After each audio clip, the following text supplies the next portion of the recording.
Assalamualaikum warahmatullahi wabarakatuh. Selamat pagi, selamat siang, selamat sore, selamat malam, dan selamat dunia akhirat, langit dan bumi. Senang sekali saya kembali bertemu dengan YouTuber yang pintar di channel Imron Kaya Raya. Saya mendoakan kepada YouTuber yang pintar dimanapun Anda berada, umur berapapun, agama apapun, suku apapun, golongan apapun, dan tinggal di belahan bumi manapun, selalu sehat walafiat, murah rezeki, panjang umur, dimudahkan segala urusannya, dan diridhoi oleh Allah Subhanahu wa Ta'ala. Amin ya Rabbal 'Alamin. YouTuber yang pintar, mungkin di antara kita, ada di antara kita yang pernah memaksa orang tua. Ada yang saat ini sedang memaksa orang tua. Atau kita sendiri juga pernah memaksa orang tua. Misal, kalau di kalangan anak muda memaksa orang tua supaya merestui pernikahan. Karena memang anak muda biasanya kalau ibu bapaknya tidak restu, anak muda punya pandangan sendiri. Dia selalu bertanya-tanya, kenapa ibu tidak setuju, kenapa ayah tidak setuju, kenapa mama tidak setuju, papa mama tidak setuju. Ini selalu ada pertanyaan-pertanyaan dari kalangan anak muda. Apa yang terjadi kemudian? Karena pendapat anak dan papa mama tadi tidak sesuai, seringkali anak itu punya pandangan negatif terhadap kedua orang tua. Ini sangat sering terjadi perbedaan antara pandangan orang tua dan anak, terutama ketika menentukan calon istri yang akan menjadi pilihannya masing-masing. Apa yang terjadi kemudian?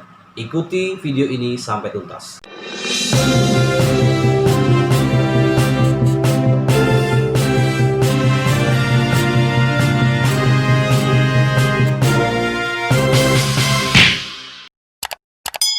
Terima kasih Anda kembali bersama saya di Imron Kaya Raya. YouTuber yang pintar, pada awal tadi saya berikan sebuah ilustrasi bagaimana anak-anak muda seringkali memaksa orang tua untuk menyetujui pilihan calon istri, menyetujui pilihan calon suami. Tapi kali ini saya tidak akan bicara tentang jodoh-menjodoh, tetapi sebuah kisah yang ada hubungannya bagaimana orang tua dipaksa oleh anak atau anak memaksa orang tua. Suatu kali, saya punya adik tingkat di kampus namanya Anca. Kisah ini terjadi pada tahun 2010. Suatu kali Anca, adik tingkat saya, mengadu kepada saya. Anca sudah saya anggap sebagai adik karena dalam sebuah organisasi dia sebagai junior saya. Saya sebagai orang yang sudah lebih tua dari Anca, saya membuka diri kepada siapapun. Nah, satu kali Anca itu bicara tentang bagaimana orang tuanya membedakan perlakuan terhadap Anca dan adiknya. Anca ini tinggal di Kabupaten Muara Enim yang jauh dari Palembang, masih perjalanan sekitar 4 jam. Dia menceritakan bagaimana problem perilaku orang tuanya yang tidak adil kepada dirinya. Saya bilang, apa masalahnya? Jadi begini kak, saya ini terus terang merasa diperlakukan tidak adil sama emak dan bapak saya. Saya merasa bapak dan emak saya itu tidak berlaku adil terhadap saya. Memang ada masalah apa? Adik saya itu minta sepeda motor, itu dalam waktu seminggu itu langsung dibelikan. Tapi saya dari dulu minta sepeda motor kepada ayah dan emak saya, itu selalu ditolak. Jadi dari situ kamu merasa diperlakukan berbeda. Oh ya jelas dong, kata Anca. Jadi gini Cak, tentu ada pertimbangan-pertimbangan orang tuamu. Kenapa orang tuamu itu lebih memilih membelikan motor kepada adikmu? Ya apa bedanya kak? Adik juga anak ayah emak. Aku sebagai kakak juga anak dari ayah dan emak. Sama kan? Apa yang membedakan? Mungkin gini Cak. Sekarang bicara soal fungsi. Adikmu apa kerjanya di rumah? Adikku itu di rumah bantu ayah dan emak nyadap karet. Jadi di Sumsel itu ada petani-petani karet.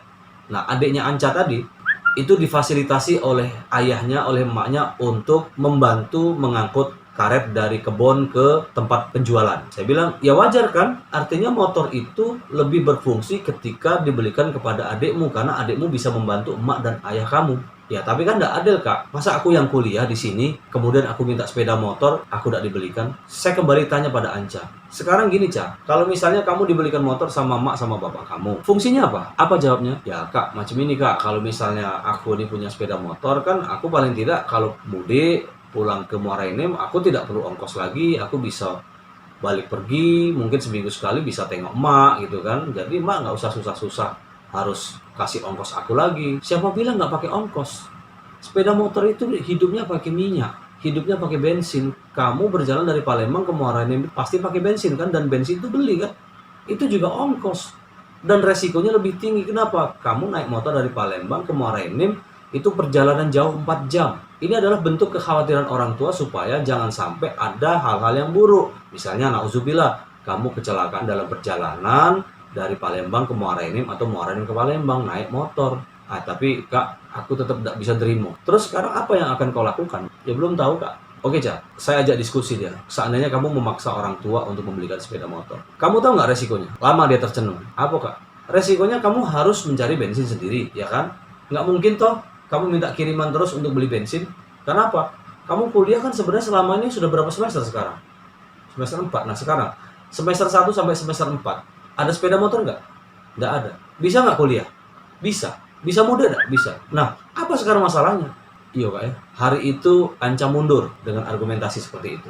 Ternyata dia tidak puas dengan jawaban saya. 2 hari, 3 hari ngadu lagi dengan saya. Kak, aku tetap tidak bisa nerima perlakuan ayah dan emak aku. Soal apa? Soal yang kemarin sepeda motor aku masih tetap dendam.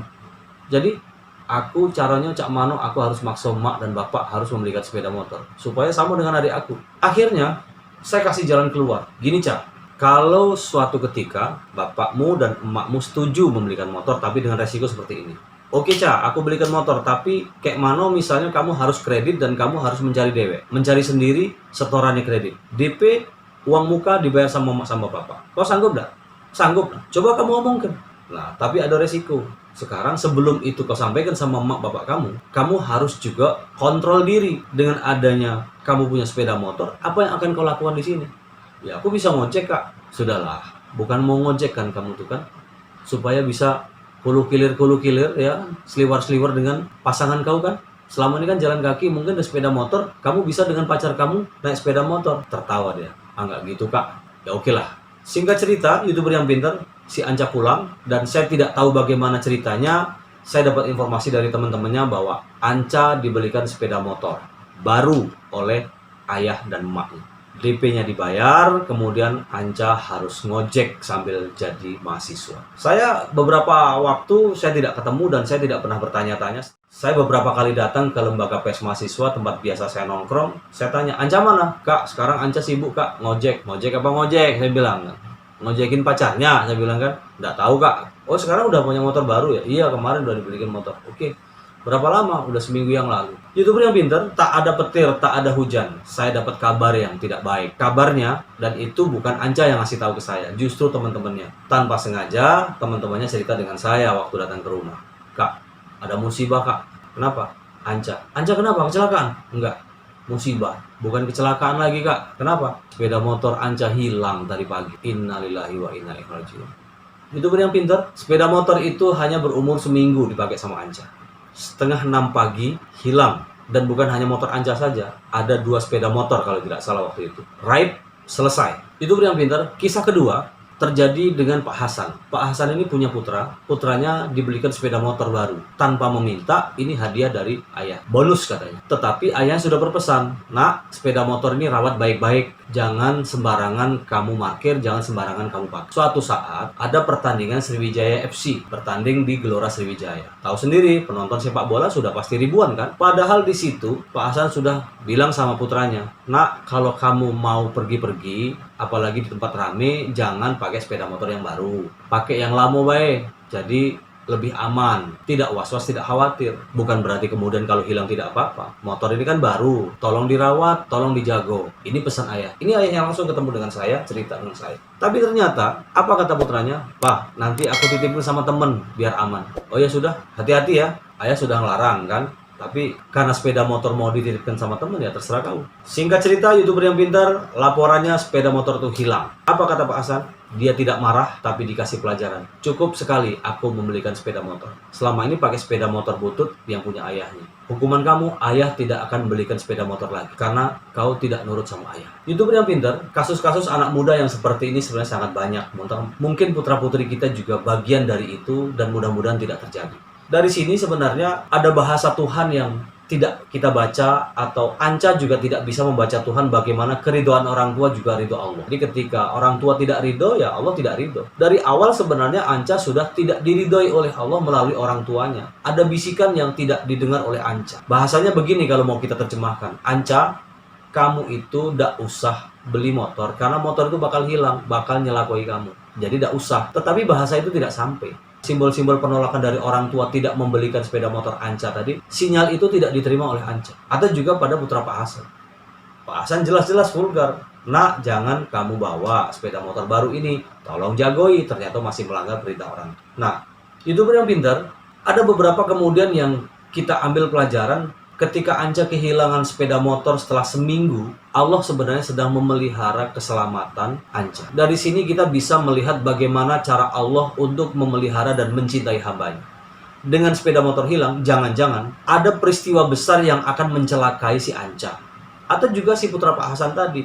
Kalau sepeda motor itu tidak hilang, maka putra Pak Hasan akan ada kecelakaan besar. Lebih baik sepeda motor itu hilang daripada akan mencelakai Anca. Atau sebaliknya, disinilah pelajaran Anca bagaimana kita tidak boleh memaksa orang tua ketika orang tua tidak, maka turuti kata orang tua. Pesan dari kisah ini, bagi kalangan anak muda, milenial, jangan pernah paksa orang tua. Kalau misalnya ayah kita, ibu kita sudah tidak setuju, kalau kita berguru dengan para kiai, berguru pada tokoh-tokoh besar, berpamitan dengan emak, berpamitan dengan orang tua, ketika orang tua tidak merelakan, tidak ridho, maka turuti apa kemauan orang tua, ikuti saran orang tua, karena ridhonya orang tua itu adalah ridhonya Allah. Jadi kata kuncinya adalah taati orang tua, ikuti saran orang tua, dan tetap takzim kepada kedua orang tua kita. YouTuber yang pintar, mudah-mudahan bermanfaat. Terima kasih, selamat pagi, selamat siang, selamat sore, selamat malam, selamat dunia akhirat, langit dan bumi. Kita akan ketemu lagi di channel Imron Kaya Raya dengan tema yang berbeda. Wassalamualaikum warahmatullahi wabarakatuh.